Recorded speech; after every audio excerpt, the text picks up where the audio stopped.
Nakapagsalita ka na ba? Ha? Nakinig naman yung prosecutor sa akin, di ba?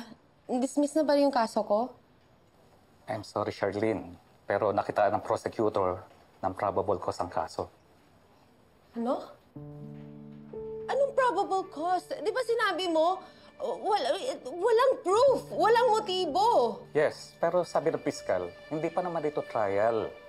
Hindi kailangan ng kompletong ebidensya para makasuhan ka.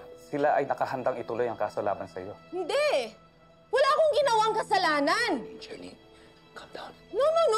Kailangan kong kausapin yung prosecutor, Han. Baka naman nabayaran siya. Baka may mga bagay siyang hindi nakita. I'm sorry, Shirley, pero nagbaba na rin ng RTC ng schedule for transfer mo sa City Jail habang hinihintay ang arraignment.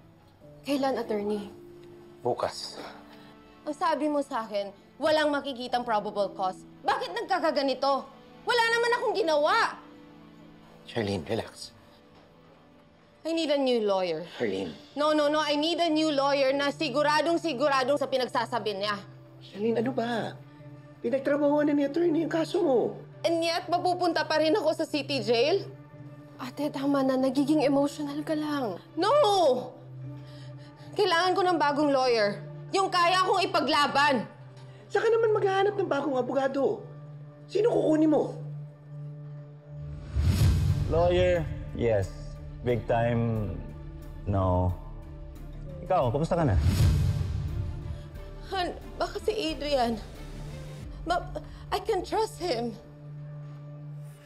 Nakita kasi namin ni Leilani si Charlene na may kasamang lalaki, si Adrian. Yung cabin crew na naging lawyer. Oo, siya nga. Tapos nung kinausap ni Leilani si Charlene para sabihin na nakita namin siya with Adrian, nagalit siya. At sabi niya, wag na wag daw namin sasabihin kahit kanino.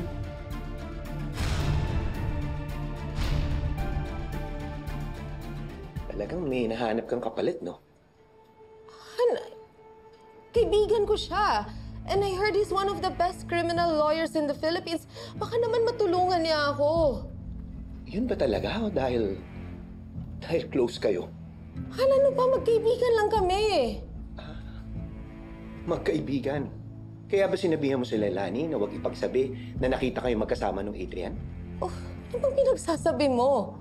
Kasi nga, ayaw mong malaman ng kahit na sino na nakikipagkita ka doon sa Adrian na yun. Baka naman yun din ang rason mo kung bakit mo nagawa to kay Leilani. How dare you pag-isipan mo ako ng ganyan? How dare you na even think na gagawin ko yan sa'yo? No, how dare you na paglihiman ako? Pero sige, buhay mo naman to, Charlene. Kunin mo kung sinong gusto mo. Bahala ka na. Raymond! Raymond, sandali! Raymond! Mag-usap tayo! Ang dumi-dumi ng isip niya. Kaya baka nagsiselos. Ito na ba talaga yung desisyon mo? May kailangan kong isipin ang sarili ko.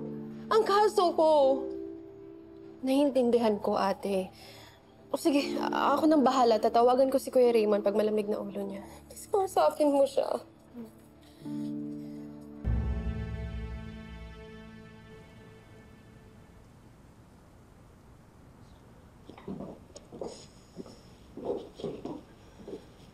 Ate.